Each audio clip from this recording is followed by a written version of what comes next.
सबको जय यीशु की चालीसा की 4 बातों को सुनने के लिए मैं आप सभी लोगों का हार्दिक स्वागत करता हूं। आज मार्च की 16 तारीख है, शनिवार है और आज के दिन की 4 बातें निम्न प्रकार से हैं। सबसे पहली बात है, किसी को जानने के लिए या समझने के लिए हमें सबसे पहले उन्हें सुनना होगा, उनसे मुलाकात करनी होगी, उनके साथ समय बिताना होगा, तब जाके हम किसी को जान पाएंगे, समझ पाएंगे।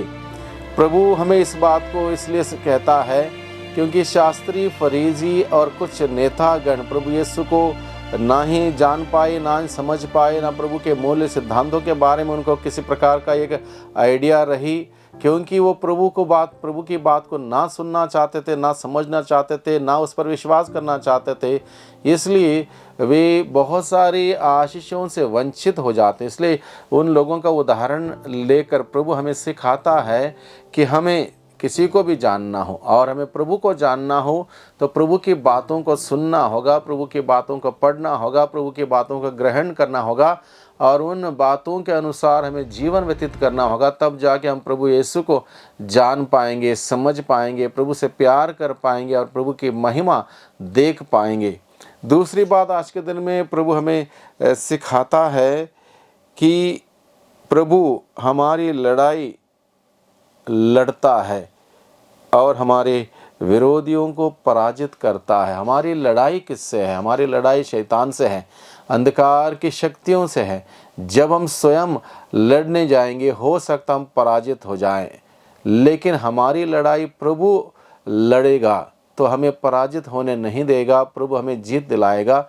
और वही बात हम सभी जानते हैं कि प्रभु ने हम सबों की ओर से शैतान को पराजित किया, मृत्यु को पराजित किया, अंधकार को पराजित किया और जीत हासिल की। यानी कि प्रभु ने हमारी ओर लड़ते हुए हमें जीत दिलाई और उस जीत का सहभागी होने के लिए प्रभु हमें आज के दिन में बुलाता है, क्योंकि प्रभु ने हमें जीतने के लिए और जीत में आनंद मनाने के लिए, यानी कि प्रभु में आनंद मनाने के लिए प्रभु ने हमें बुलाया है। तीसरी बात, आज के दिन में हम लोग मनन चिंतन करते हैं।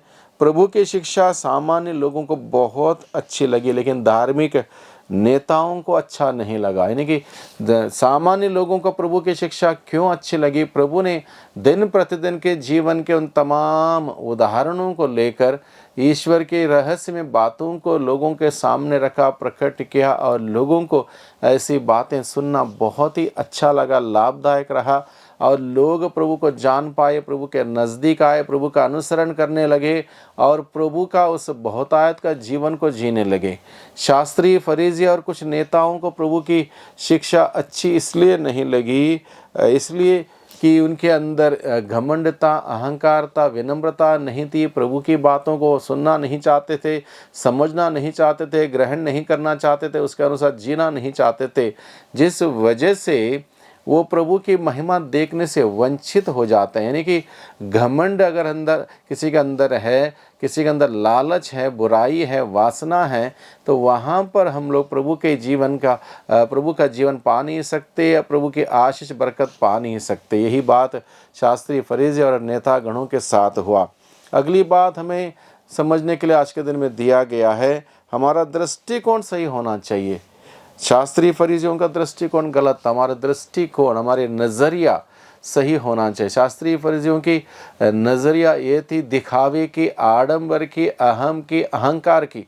तो वहाँ पर वो उनके दृष्टिकोण गलत होने की वजह से उनका फोकस यीशु पर नहीं था, उनका फोकस खुद पर था, खुद के जीवन पर था, खुद के कार्यों पर था और इस प्रकार के कार्यों पर था कि मैंने क्या किया, कितना कुछ धार्मिक जीवन बिताया, इस बात का घमंड करने के लिए उनकी दृष्टि अपने ऊपर थी। साथ ही साथ उनकी दृष्टि लोगों पर थी और लोगों को तुच्छ दृष्टि से, यानी कि नीच दृष्टि से उनको देखते थे, यह पापी है, गुनहगार है, अपराधी है, इस प्रकार की भावनाओं रखा करते थे। इसलिए वहाँ पर शास्त्री फरीसियों का दृष्टिकोण गलत होने से उन्होंने हकीकत और नहीं देख पाए, असलियत नहीं देख पाए, सच्चाई को नहीं जान पाए, समझ पाए, सच्चाई के अनुसार जी नहीं पाए।